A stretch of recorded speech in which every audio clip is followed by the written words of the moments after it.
ಮಧುರ ಮಕ್ಕಳೇ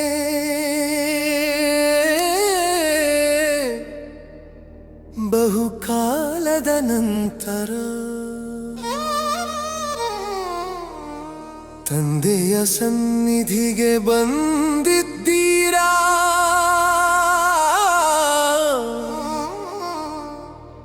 ಬಹುಕಾಲದ ನಂತರ ಬಂದೆವು ಬಾಬಾ, ಮಧುರ ಮಧುರ ಮಕ್ಕಳೇ ನಾವು. ಕಲ್ಪಗಳ ನಂತರ ಸಿಕ್ಕಿದೆ ಸಂಗಮ, ಭಾಗ್ಯವಂತರು ನಾವೆಲ್ಲರೂ.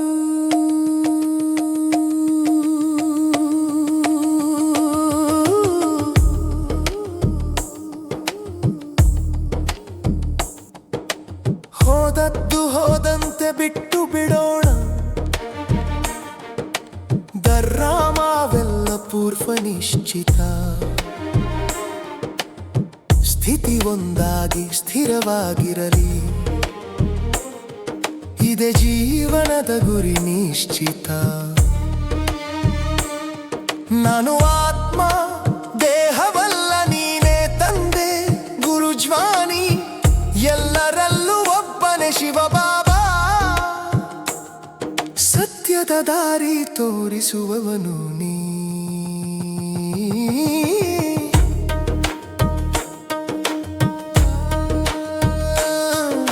ಜ್ಞಾನವೇ ಬೆಳಕು ಬಾಬಾ, ಅಜ್ಞಾನ ಕತ್ತಲೆ ಹೋಗುತ್ತದೆ. ಒಮ್ಮೆ ಅರಿತ ಈ ಸತ್ಯದಿಂದ ಜೀವನವೇ ಬದಲಾಗುತ್ತದೆ. ಬಹುಕಾಲದ ನಂತರ ಬಂದೆವು ಬಾಬಾ,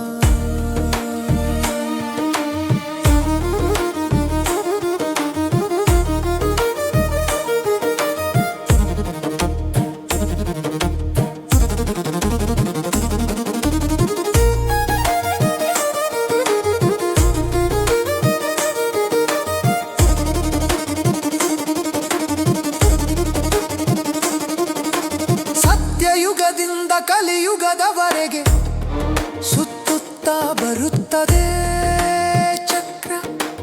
84 ಜನ್ಮಗಳ ಕತೆ ಇದೀಗ ಅಂತ್ಯದ ಹಂತಕ್ಕೆ ತಲುಪಿದೆ.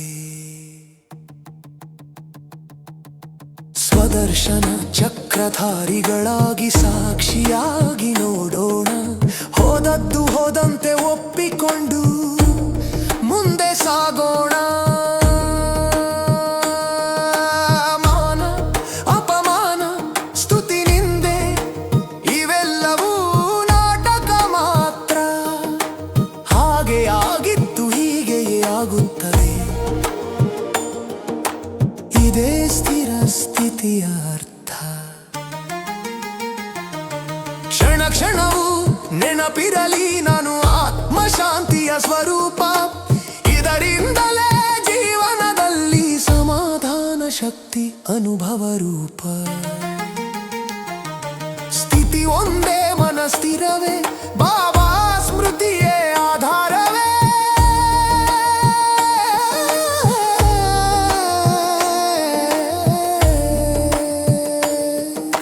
ಸೇವೆ ಎಂದರೆ ಆತ್ಮ ಜಾಗೃತಿ, ಜ್ಞಾನರತ್ನ ಹಂಚುವ ಕಾರ್ಯ. ಓದುವುದು ಓದಿಸುವುದೇ ಸುಖ, ಇದೇ ನಿಜವಾದ ಸೌಭಾಗ್ಯ. ಧನದ ಆಸೆ ಇಲ್ಲ ನಮಗೆ, ಮಾನದ ಮೋಹವೂ ಇಲ್ಲ. ಸೇವೆ ಮಾಡುವ ಸಂತೋಷವೇ ನಮ್ಮ ಜೀವನದ ಮಹಾಧಾಮ. ಮನ ವಚನ ಕರ್ಮಗಳಿಂದ ಪಾವನರಾಗೋಣ ಪ್ರತಿಕ್ಷಣ. ಯೋಗಾಗ್ನಿಯಲ್ಲಿ ವಿಕರ್ಮ ಕರಗಿ ಶುದ್ಧವಾಗಲಿ ನಮ್ಮ ಚಿತ್ತ. ಒಬ್ಬ ತಂದೆಯ ಸ್ಮೃತಿಯಲ್ಲಿ ಮನಸ್ಸು ಲೀನವಾಗಲಿ. ಅಲ್ಲಿ ಶಾಂತಿ, ಅಲ್ಲಿ ಶಕ್ತಿಯಲ್ಲಿ ಜೀವನ ಜ್ಯೋತಿ ಹೊಳೆಯಲಿ. ಮನ್ಮನಾಭವ ತಂದೆಯ ನೆನಪು, ಇದೆ ಮುಕ್ತಿಯ ದಾರಿ. ಶಿವ ಬಾಬಾ ಜೊತೆ ನಡೆಯುವೆವು, ಇನ್ನು ಬೇರೆ ಆಸೆ ಇಲ್ಲ ಸಾರಿ.